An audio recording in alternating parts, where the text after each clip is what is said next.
What is up, guys? Ncaa31 here, bringing you an NCAA 14 Friends game, UNC. I'm UNC. My opponent is South Carolina. Doing a couple of experiments here this game. I'm working on my spread offense playbook, which I call my vertical spread. Lots of play action shots downfield, lots of shots downfield in general. This is no air raid. We are going downfield when we throw the ball. But anyway, I'm also trying an experiment on defense where I am trying to come up with ways to defend the option on conservative game plan settings, which, as you can see there, isn't off to a very good start. But anyhow, another college football weekend is in the books, and poor Tennessee, my goodness. Tennessee is one of those cursed snake-bit programs right now. They just can't get your break. They just can't get that one momentum-turning, program-turning win. And it's a shame because this is Tennessee. Tennessee has tradition. You know, Tennessee produced Peyton Manning, for crying out loud. They produced great players. Neyland Stadium is one of the great venues to watch a game in the country. And I was really pulling for them hard, but Georgia was able to pull that out. And as far as Georgia is concerned, you got to be kind of concerned about that defense growing up and gaining experience. Got a lot of young players. But you don't want to read too much into things, like with Ohio State, struggling on the road against Northwestern. When you're talking about conference games, and football is a week-to-week sport. You can't get too high, you can't get too low, you can't overreact to wins and losses because they don't always correlate into how the team is going to play the following week based on matchups and whatnot. So I try to, take a week-to-week approach and not try to overreact. Even with my Notre Dame Fighting Irish, I was very happy with how they played. Really happy with how they played. When Louis Nick, Stephon Tuitt, and Prince Shembo show up, you can't block them. Those are three, NFL players on that front seven. And they can get after the passer, and they can make life very difficult for an offense. But I was really happy with how Notre Dame performed. I always think Notre Dame's going to win. Notre Dame can be playing the Denver Broncos. I think Notre Dame's going to win. But I expected them to play well against Arizona because Arizona's not really a team that's physical along the lines of scrimmage. And those are the type of teams that give Notre Dame trouble. Teams that are really physical and stout and, challenge the wide receivers to get off the line and challenge the offensive line to, handle the point of attack. But I'll tell you one thing I want to see. I want to see more Cam McDaniel. I am so sick of looking at George Atkinson dance around with his 220 pounds and 10.3 speed. I mean, can you run north-south, please? Please. And, Cam McDaniel, he runs hard. He is trying to prove a point whenever he gets that ball. I really love the way he plays.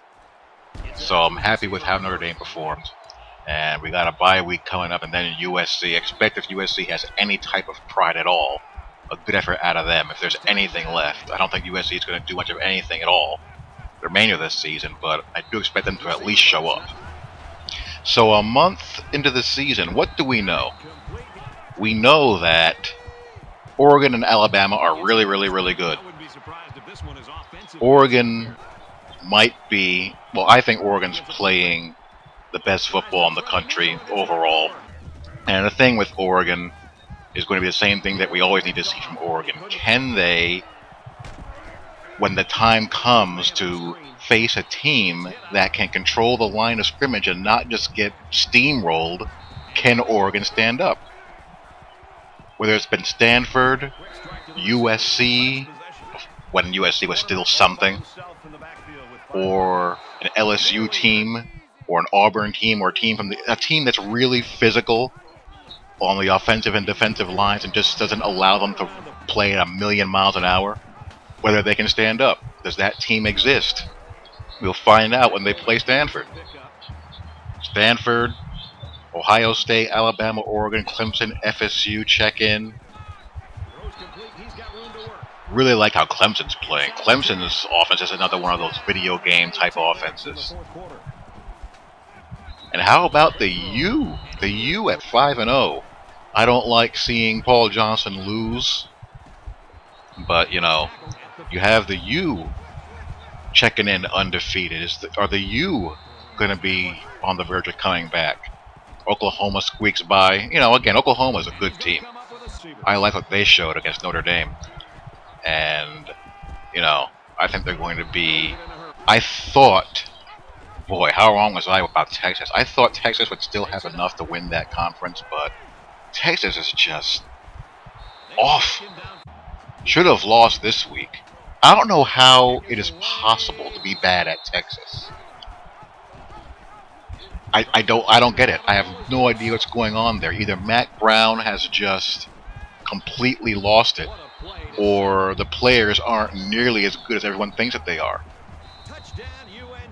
But Texas is just scuffling around. So, I mean, who's really the best team in the Big 12? Oklahoma? Baylor, who's, you know, another one of these teams that are scoring at a track meet clip.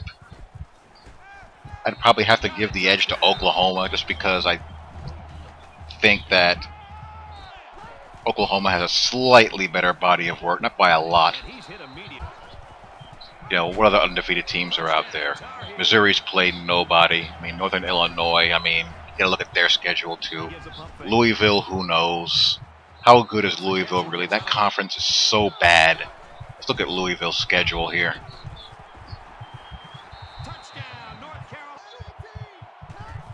As this game bogs down, Louisville beat Temple 30-7. They've played Ohio, Eastern Kentucky, Kentucky, Florida International, Temple. They've got Rutgers, UCF, South Florida, Connecticut, Houston, Memphis, Cincinnati. Just an awful schedule. I mean, really a bad schedule. So who knows about Louisville? So discuss, after 1 month in the books, who is college football's best team so far. Talk to you all later. Peace.